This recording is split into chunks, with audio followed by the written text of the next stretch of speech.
What an intro, eh? How do you follow that? I better be good. Anyway, so what I'm here to talk about today is obviously ADHD. And in particular, what I'm going to focus on, we're going to do some general information, and then I'm going to talk about laughing, loving, and feeling intensely. So we're going to talk about the emotional aspects of ADHD. Because a lot of the time it isn't really covered, and there isn't that much information about it.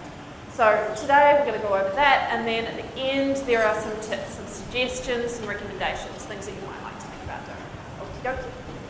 So, first of all, I love this guy, Adam Levine. Did you see the YouTube video and all that was going before? There's a great one that they've released for Mental Health Awareness Week and part of the ADHD awareness. On YouTube, I think it's the top 10 famous ADHDers. And Adam Levine from Maroon 5 is one of those. He's also a judge on The Voice. Cool guy. Lots of other as well. So, anyway, ADHD. Just like everybody else, but with brains that are less controllable. That's what I'm going to talk about today. So, first of all, exactly what is ADHD? Is it real? Why do I bring this up? Because a lot of the time there's a huge amount of stigma about ADHD. A lot of the time we get questioned whether it's an actual real thing or whether it's just something that people kind of make up to excuse kind of bad behaviour, laziness, amotivation, you know, lots of kinds of things that aren't really about something that makes us different, but not less. So yes, it is real. How do we know that? Because of the research. That's how we know it. So what we know about ADHD is it is a specific neurodevelopmental condition. So it's a delay primarily affecting the frontal lobes, so the frontal part of the brain. So how do we know? We know, as I said before, because of science and research. So these are examples of different brains across the maturity process. So please excuse a few of these slides if you've just come from the other room because these ones are being repeated a little bit. But how the brain develops is effectively, this is our brain, and it looks a bit like that. So this is the back part here that's going down the spinal cord, and it develops from a little baby, from the inside out, and then from the back to the front when we get to the outside part. The last bits to develop, which develop across, as you'll see here, from 7 through to 12 and then on through to the end of adolescence and into the early adulthood, is that last part of the outer part of the brain, the bit that's coming through to the forwards, yes, which is called the frontal lobe or the prefrontal cortex. And as you can see here, so if you see the typically developing ones, over here, the coverage of this frontal part gets a lot thicker and develops a lot faster than the coverage for the ADHD brain. So that part has slowed down in maturity comparatively. The rest is absolutely the same, which is why ADHD doesn't actually impact intelligence, right? You're as bright as you're going to be according to your family genetics. So some people with ADHD are super bright, some people are entirely within the typical range and others struggle intellectually. But it does make a difference in terms of that frontal lobe and the prefrontal cortex, as we call it. So other evidence that we have that this is real is things like this. So this is the imaging. So the brain waves are different with those who have ADHD. As you can see on the right hand side, the ADD versus average, there's a lot more activity in the ADD brain than there is in a neurotypical brain. Also in the States now, they're using EEGs as part of the assessment and diagnosis process. Also again showing that this is a specific neurological difference. Yes? Okay, so what areas are affected? The prefrontal cortex, as I was saying before. So this part of the frontal lobe of the brain is the part that is delayed. So it hasn't matured as fast as the other parts of the brain compared to typicals, yes, throughout the development process. And what is that responsible for? Emotional responses, attention, and also behaviour and judgment. So, as I've said before, the delays are most pronounced in the prefrontal cortex. yes, where the lag time can be as much as 5 years. So that's in childhood, yes, and then that develops over time. So it catches up to a point depending on you and your brain. So as you know, not every person with ADHD is the same, right?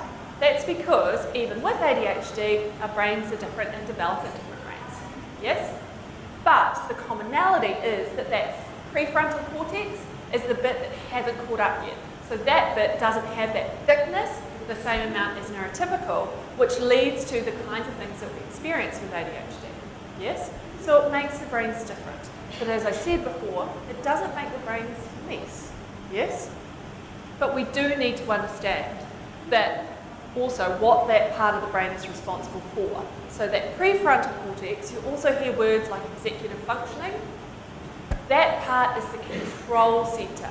So it's where we control our attention, or how to control our attention, and it's used to control emotions, yes, and behavior, and motor activity.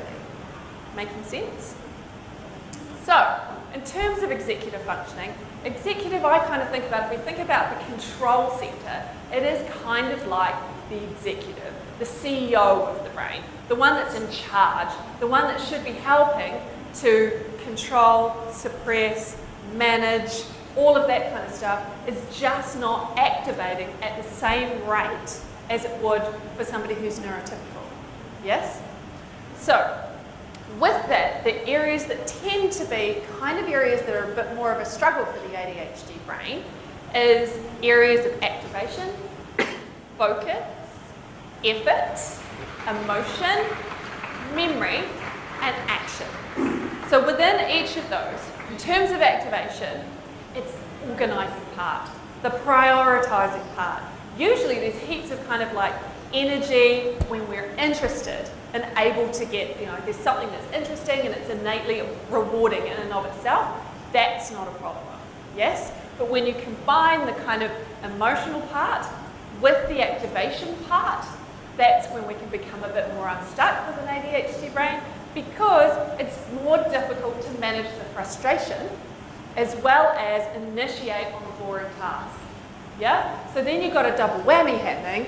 Then plus, if you add something else like being able to focus, if you've got a really distracting environment on top of that, you're not only trying to manage getting started, but you're also trying to manage kind of all this other action that's happening, because an ADHD brain will pick up everything, yes?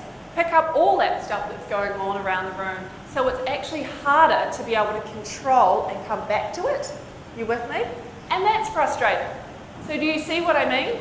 All of it kind of fits in together with each other and can make some situations in particular really much more difficult for the ADHD brain than for the neurotypical brain. Yep? And we need to know this about ourselves.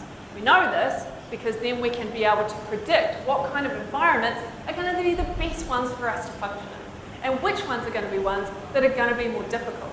So if they're going to be more difficult, what can we do in order to alleviate some or all of those areas, okay? Of which I'll talk a bit more about that at the end. Okay? So, the other bit that's very important to understand as an ADHDer is that hyperfocus is a super strength. And it is an ADHD only super strength, okay? A very good friend of mine has done a lot of research into what are the positives around ADHD, and this consistently came back. This plus also the capacity to love and be passionate, far more than a neurotypical person, but also this, being able to, when we're interested, when we're engaged, then that ability to actually hone down and stay with something is far more outstrips somebody with a neurotypical brain. What does that mean as an ADHD adult? That means you must go where your interest lies. You have to go where it's going to be motivating for you. If you try and stay with something that's really dead boring, and you can predict it's going to be dead boring, you're going to have to find other things that are going to help motivate you to be able to stay on task. You are allowed more than anybody else to have more rewards. Yeah? Okay.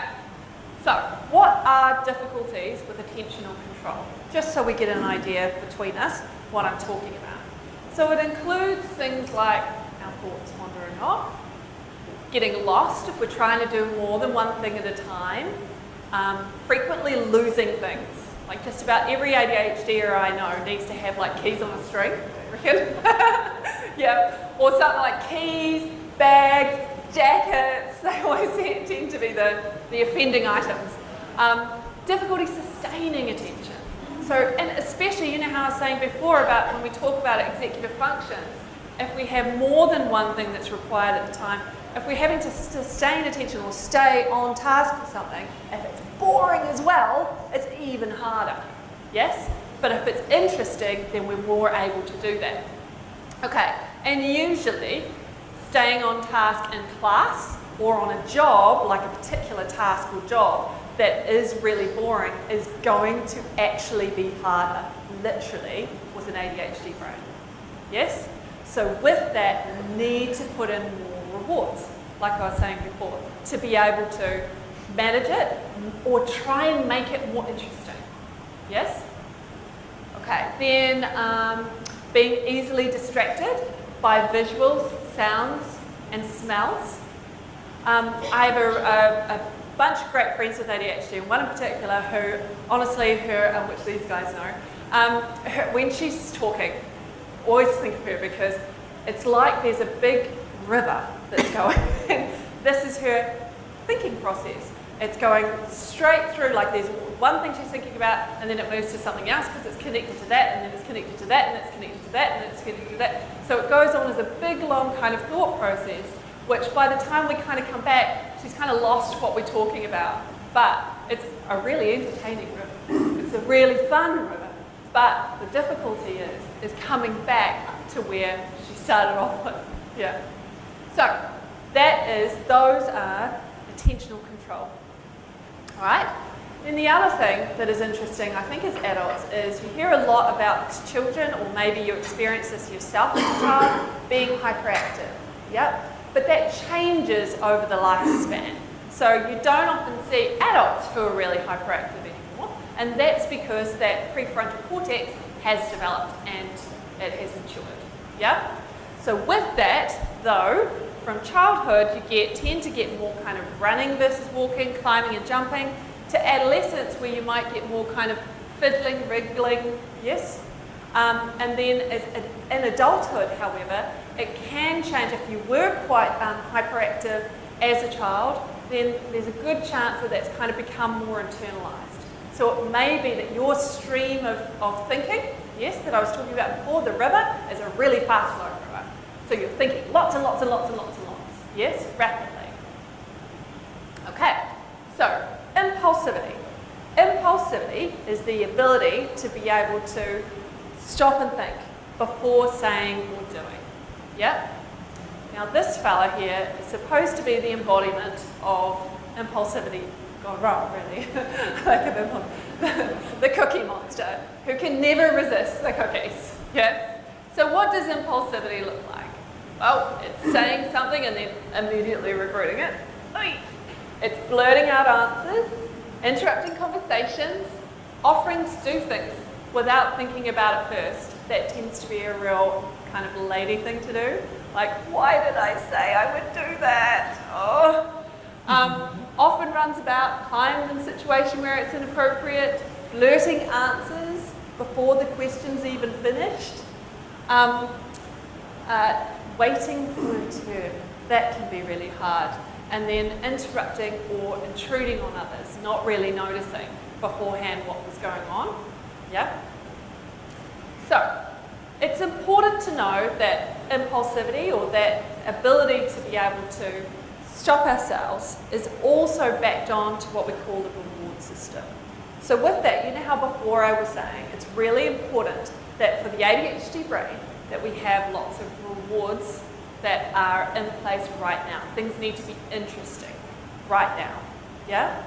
With the ADHD brain, it's actually harder to be able to think in the moment to all the ramifications, yes, about what this particular situation right now might mean.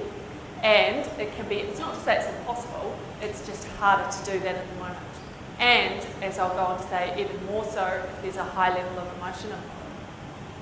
But also that can come down to that impulsivity, because it's about kind of a lot of the time doing, saying, being in that moment, and not really realising that it's you need to stop and think. Yes, at times. Okay? But the fact that the reward system needs to be activated in the moment, if we think about frustration and what frustrates the ADHD brain the most, it's probably boredom. Yeah? Yeah, I see lots of nods. Yeah. Right? And that's because boredom is frustrating. It is innately frustrating, right? Plus also you layer on top of that, you know, you have the kind of mind that needs more rewards, then of course the frustration is going to be even more, yes? Because, and then also on top of that, that it's harder to be able to pay attention in that moment and to be able to move forward with it, then it makes it even harder. Okay, so what have I said so far? It's a brain that provides less ability to control, yes? So let's think about inhibition, that ability to control. When we think about it, we're talking about difficulty controlling what's said, motor activity, impulsivity, decreased value of like delayed consequences, task irrelevant movement, so that's doing things that aren't required for the moment, and though we know that restlessness decreases over time. But it also includes huge emotions, yes? Now with that, of course, we have a huge capacity to love, yes? Be passionate. Also, to be excitable, to be caring. But then on the downsides can also include being sad and down on oneself, anxious, angry. So, this is a bit of research that came out last year. In this, it's comparing an ADHD, so in the red are those with ADHD as children that carried on into adulthood, yes? In the bluey white is those with ADHD that did not carry on into adulthood. Not sure if you're aware that some people do grow, you know how it's a neurodevelopmental condition, some people do grow out of their symptoms as time goes on, others don't. Yep, largely that's considered to be a genetic thing, yes? So, and then the yellow there is the controls, okay? So the neurotypicals. And as you can see that those who generally are emotionally impulsive, yes, so their feelings are big and happen quickly, then these are tends to be the kinds of things that are much higher for them. Impatience, being quick to anger, get upset, easily frustrated, overreact emotionally, easily excited. They're the major ones, okay? Why am I telling you all this? Because it's probably stuff you already know.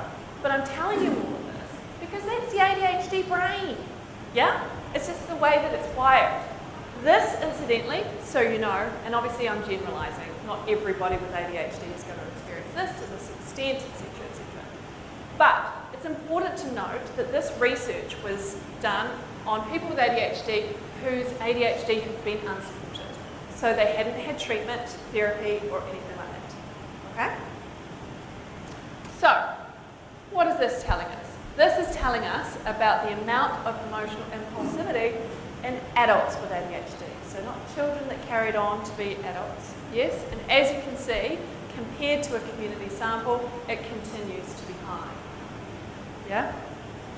Just shows the impact of the emotional side of ADHD, which is why it's so startling, I think, that it's not talked about and why it's so important that we do talk about it. Yeah? And that we get support for it. Yeah? So, why am I so emotional? There's 4 main reasons. Okay? Number 1, emotional inhibition. So I'm going to go into explain what each of these things are. Number 2, self-soothing. Number 3, refocusing attention. And number 4, refocusing on goals. So, emotional inhibition, number 1. That's that difficulty in controlling emotion. So what we know about ADHD is that it can be really hard to be able to control the emotion. So it's not that the emotion necessarily is bigger. I want to talk about that a little bit later. But actually, it's being able to control it that is harder for those with ADHD than for those without. Yes? So it's not that necessarily a emotional dysregulation in that the intensity is bigger, but instead the ability to be able to manage it is harder. Now, why is that? Because, and this tends to be the case, the more impulsive you were as a kid, what they found out now in studies is the more emotionally impulsive you're also likely to be. So impulsivity is not just about blurting out, what I was saying before, about blurting out answers, having difficulty waiting, kind of doing things without thinking first, but also that is in line in terms of what we now know about how the brain, strengths and weaknesses, tends to work.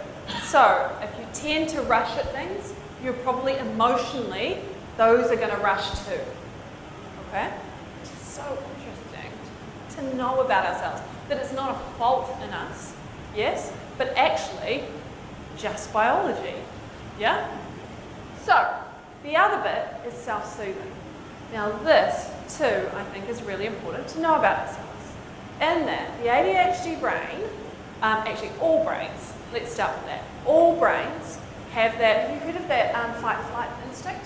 Yeah? So that's what we call our threat system. Now our threat system, without going into too much of the science of boring stuff, is usually moderated by something called the amygdala. Now what the amygdala does is, long story short, sends out signals. The signals go through our central nervous system, which also include up here the sympathetic and the parasympathetic nervous system. Now the important bit that we need to know in terms of ADHD and the ADHD brain is that what we now know, which we didn't know even up until last year, is that the part of the body that is in charge of helping humans to regulate and self-soothe, called the parasympathetic nervous system, is demonstrably smaller in those with ADHD. So what does that mean? It's literally harder to self-soothe automatically. Yes? So others automatically are able to do it much easier. Yes? Same amount of feelings, but that automaticity, that kind of stuff that just you do automatically without thinking to calm yourself, isn't as well developed, not activating as fully in the ADHD brain, which explains why when we're feeling stuff, it's harder to be able to self-soothe. Yeah? Okay. So the other bit is refocusing attention. So when emotion is huge for everybody, it's harder to shift your attention away from it. All human beings. All right? So if we're feeling like really angry or in the point of rage, if we're feeling intensely in the moment, completely loving somebody, passionate right there, yes, versus like it doesn't matter what the emotion is, it's actually really, really hard to shift from that. Then you add the fact that the ADHD brain generally has difficulty in being able to shift back and forth in focus. Yes?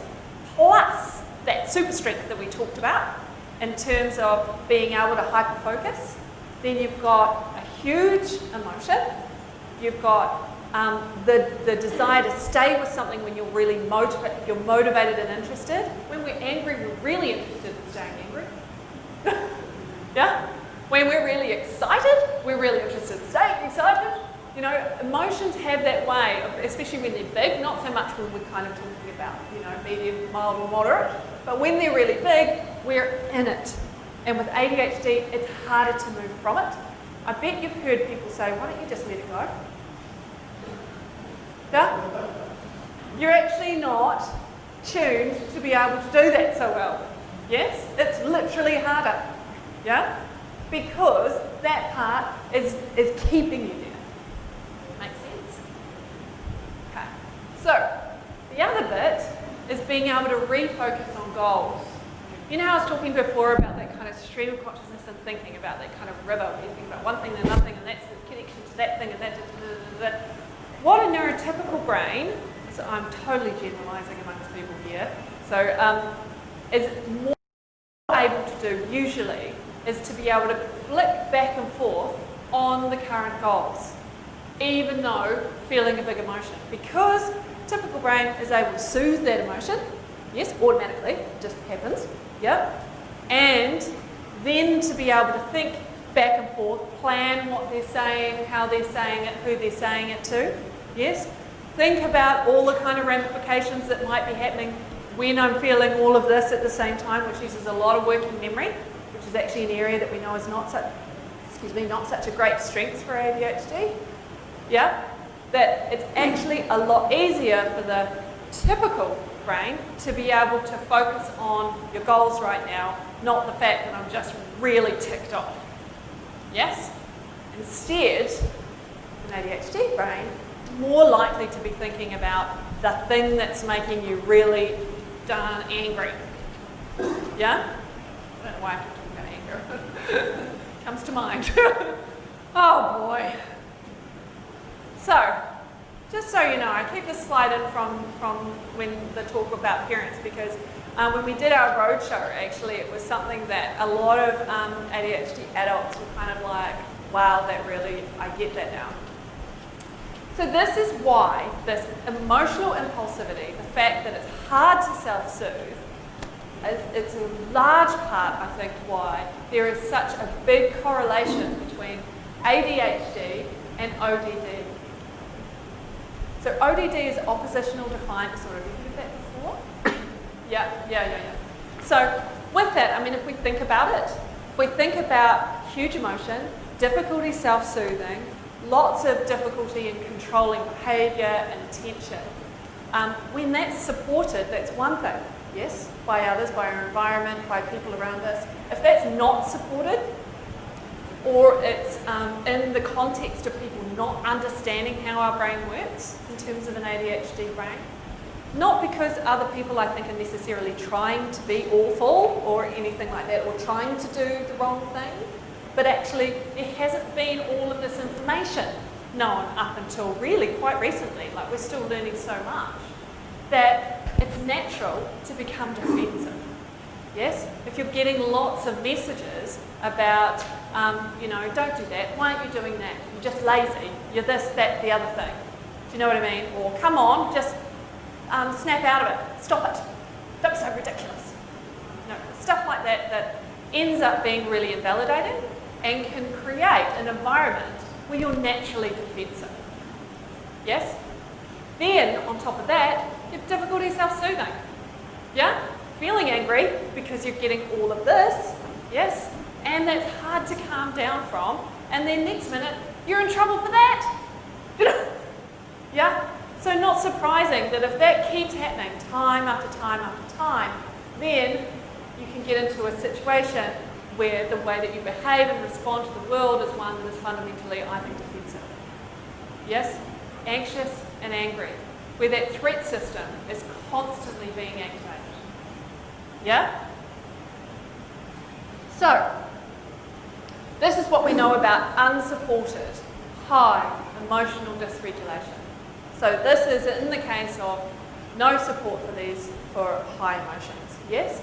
This is the thing that actually predicts depression and anxiety in adulthood. It's not inattention, it's not hyperactivity, it's not even actually the behavioural stuff. It tends to be the emotional parts and the emotional dysregulation that are the things that cause us to feel bad about ourselves. Yes? Or for other people to keep responding negatively to us. Yes? And so we end up internalising that. Yeah? Or feeling afraid or worried or concerned about our environment and how people may respond to us, getting really socially anxious. Yeah? It's also the thing that causes the most rejection from other peers it's not usually that you know the same, you're off with the berries, or that you're even that you're somebody who is fidgety or active or you know, not so great at staying on task. It's actually not those things that mates really usually care about. A lot of the time it's the emotional stuff that ends up being the thing, seeing lots of knots, that gets in the way, yeah? And it's the thing that makes a difference in terms of being able to maintain relationships a lot of the time. So, there's also increased likelihood for arguing and upset in relationships and marriages where there's a high level of emotionality and emotional impulsivity, and greater parenting stress and family family stress, conflict. Yes, because with that you've got potentially multiple people in a family who have difficulty self-soothing. Yeah? So you're going to get escalation that happens a lot of the time. And nobody realising, hopefully until now, that actually you need to go away, and we're going to talk about some techniques and tips, to be able to calm down first and then come back and re-engage. Yes? So we need to support that system. Okay? Also, it's the factor in terms of the emotional dysregulation that leads to the increased level of road rage and DUIs. That's the theory anyway. And the increased number of job dismissals. And that kind of makes sense. Do you know what I mean? If we think about job dismissals. I mean, a lot of people that I know, teenagers, young adults and older adults, have been through a lot of jobs, and it's usually because it's gotten to the point where it's boring, number one, which makes it a lot harder to be able to stay on task, and then it's a lot harder to be able to control, yes? Then on top of that, you've got the frustration levels, yes, that add into it. And then on top of those frustration levels, you've got the expectations of everybody else that you should be performing in a way that's not consistent with your brain. Yeah? And so you end up getting annoyed. They end up getting annoyed. And then you end up in a situation where there's lots of differing views on how this relationship should go in a work environment. Okay? So, I just want to be really clear that what I'm talking about in terms of ADHD is not the same as a mood disorder on its own. Okay? Obviously, some people, when and Jock is about to speak, has spoken, yep, about how they are combined and can go together. But in this case, I'm talking about when they're separate. Okay? You know how I was talking about the brain being like that. When it comes to the ADHD, we're talking about top down. So you know how I was saying it's about that level of self-control and being able to self-soothe. It's about not being able to do that, rather than the base level, bottom up, being much more intense. So with depression, clinical anxiety, you're talking about more intense levels of those emotions, which can happen over time with ADHD because of the events and experiences in life in terms of that. Yes, but it is a different process. Okay? So, what can help? This is usually the bit where everybody wakes up a bit again. Okay? So, what you need to remember to do for yourself and give yourselves every permission to be able to do is to give yourselves more rewards. So, your brains, in terms of an ADHD brains, are the ones that are cued for immediate rewards. So you need to make things as interesting as possible. Use your creativity, use your energy, use your lateral thinking to be able to come up with ways that are going to think ahead if you can, the things that are going to be the most boring, that are important to get through. How can I spice them up? Yes, you need to spice them up. Okay? I give you permission. Not that you probably need my permission, but okay. The other thing is noticing your feelings. Now this sounds really, really straightforward and kind of like, duh. But actually, if you will label to yourself, okay, I'm feeling really frustrated. That process of doing that, saying that to yourself or saying it to somebody else, actually has been shown to help just on its own. because it makes us do what? Stop. Yes? We have to stop, and then because I labelled it, we've actually used a different part of our brain. So in that other part of our brain, that's another part that's going to help us activate more the planning part. Yes? Okay? So stop and label what we're feeling. The other thing is, which probably sounds again really obvious, but is actually to get into the habit of pep talking yourself. What? I hear you say. Pep talking yourself is actually something when you've got a stream of consciousness kind of brain that is thinking about this and then that and then this and then that and then this and then that. It's something that's easy to be forgotten. But you need to remember to stop, think about what you're feeling, and then talking to yourself about, okay, I can get through this. This is only going to take 5 minutes and then it will be over. Let's say somebody's giving you a big rant about something. Yes? It's going to be 5 minutes. I will be all right. That's pep talking. Yes? Or something along the lines of, if somebody is really upset, maybe talking about, I can remain calm. Yes? I can remain calm. Give myself a minute. And then we'll talk about some other things. Okay? The next thing is mindfulness. Now, I talk about mindfulness, and usually I can almost hear a perceptual kind of groan in the room.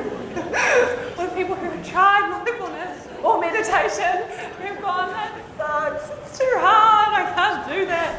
Yeah. Well, the one app and computer program that I really would recommend for the ADHD brain is Headspace. Has anybody here tried Headspace? Yes? Do you like it? Yeah? It's one, no matter, it's like anything, you've got to practice it. I mean, you don't go to yoga and you're an expert after one session, you know? Like, it's something you need to be doing time and time again, don't you think? Yeah. What it does, mindfulness, and it doesn't have to be like extreme meditation, that's not what I'm saying at all. You could do that, and there's nothing wrong with that at all. But generally, mindfulness is a much more palatable, I would say, way of doing it. And you can do it for short periods of time. You don't have to do it for a really long period of time to get the benefits out of it. So, what does it do? If we think about it, if we're being, do you guys know what mindfulness is? Or should I just kind of go through it a little bit? Okay, I'll just quickly go. So effectively, it's being able to be in the now. Concentrate on right now. And then now, all the time. So in that moment, while you're practicing mindfulness, you're just present to this moment. Yeah? So you're not thinking about all the crap that happened an hour ago. Yes? You're not worrying about what's going to go on next or tomorrow or anything like that. You're just in the present moment. But at that same time, so what is that? That is attention and control. What else is that? You're doing it while you're doing long, slow breathing. That's using your parasympathetic nervous system, which is practice for self-soothing. Yes? So in terms of we think about the processes that we want to be able to increase in terms of supporting the ADHD brain, what we want to do is we want to be able to calm ourselves quicker. Yes? And we want to be able to focus on the now when we need to. Yes? Because that's an ADHD super strength. Yes? Is being able to focus on the now, actually. So, if you practice it, it could be something that you can utilize. It's always there. Okay? So, the other thing is the 10 and 3 principle.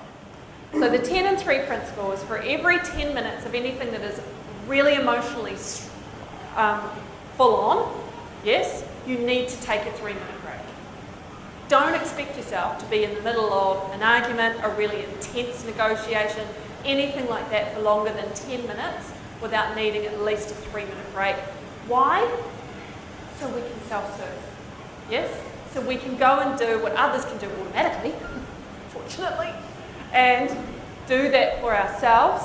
Now, that can be to, I mean, you don't always obviously have the ability to go and use like an app at that point.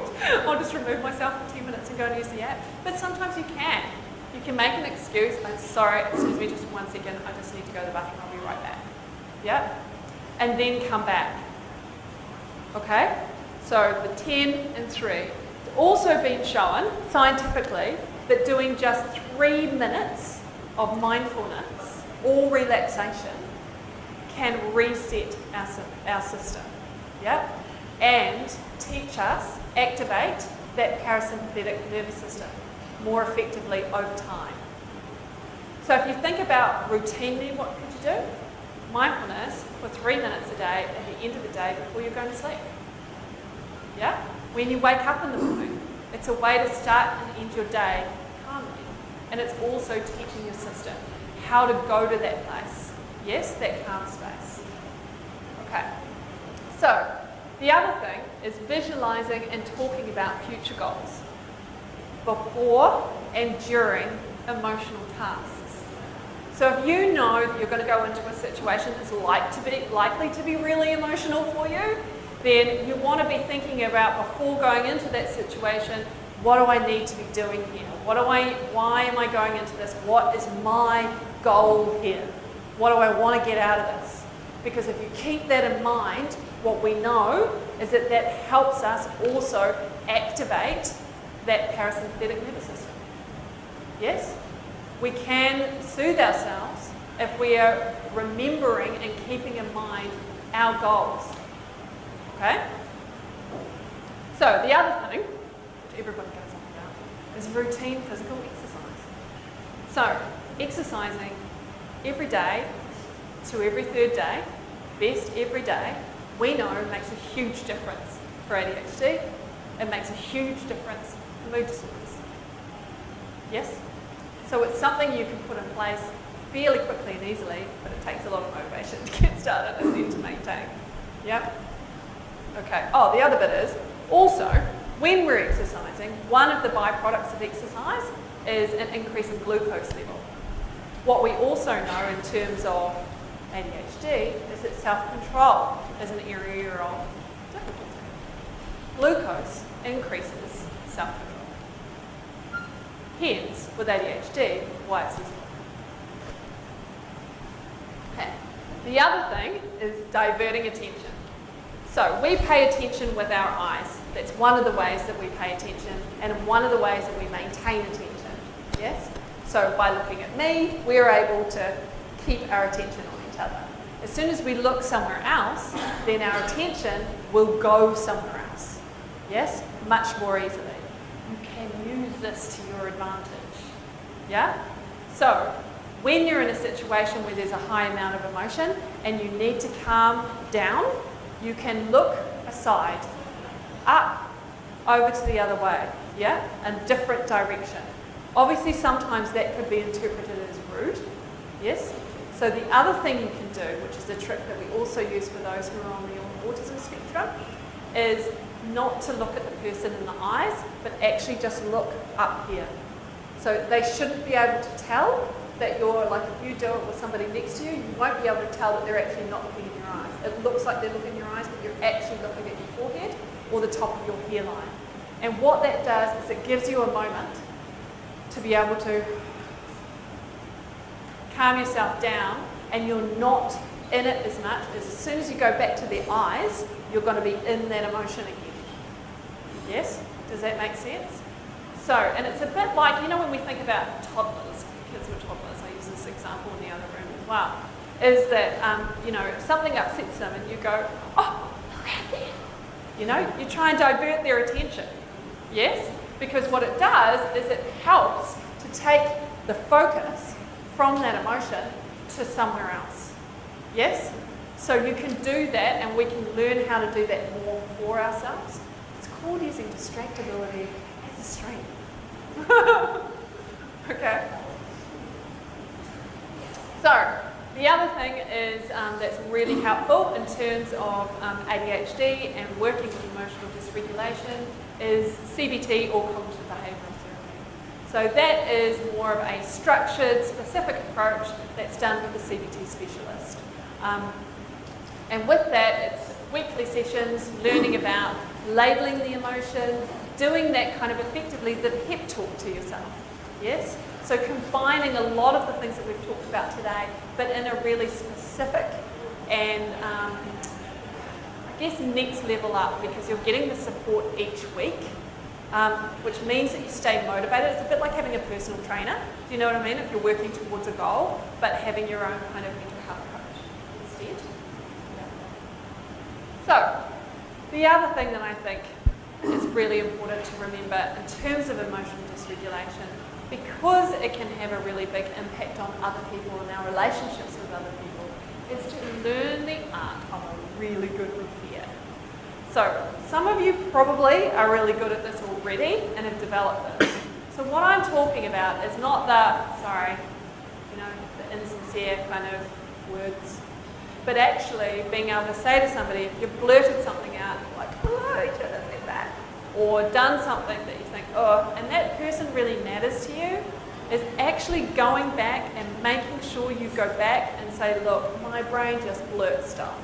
I'm really sorry. That wasn't my intention. I know, but own that you know that you've hurt them. You've hurt their feelings. Be honest about that, because it's that will provide closure. Yes? People want to be heard. They want to feel that you respect them. Yeah? You do that, and actually, the human brain is designed for closure. If you think about past relationships, ones where you've actually been able to finish the relationship in a way where you've talked it through, it's kind of been completed and closed, versus one where it ended up in a fight, you'll remember the fight. You'll probably still be quite angry at that person. That's because you haven't had closure. You haven't been able to kind of finish that off, because we're actually hardwired to be able to adapt within relationships. Yes? And part of that is accepting forgiveness and accepting responsibility and then moving on. It doesn't have to be I'm so sorry, I did a terrible thing. It doesn't have to be dramatic and kind of over the top. Yes? But just sincere. Okay. So, like with any techniques, and especially in terms of emotionality and emotional dysregulation, it's really important to do it, any kind of technique, sooner rather than later. So doing any kind of deep breathing or anything like that is going to be less effective if you're super angry versus when you've noticed that you're starting to feel frustrated or angry. That's the best time to be able to do it. Okay? It's harder to control when you're more out of control. Okay. Hang on. Is it all emotionally negative? Are you fun to be around? Do you love deeply? Are you a go-getter? Do you generate the energy in your team? Congratulations, you have ADHD. All right, we're done.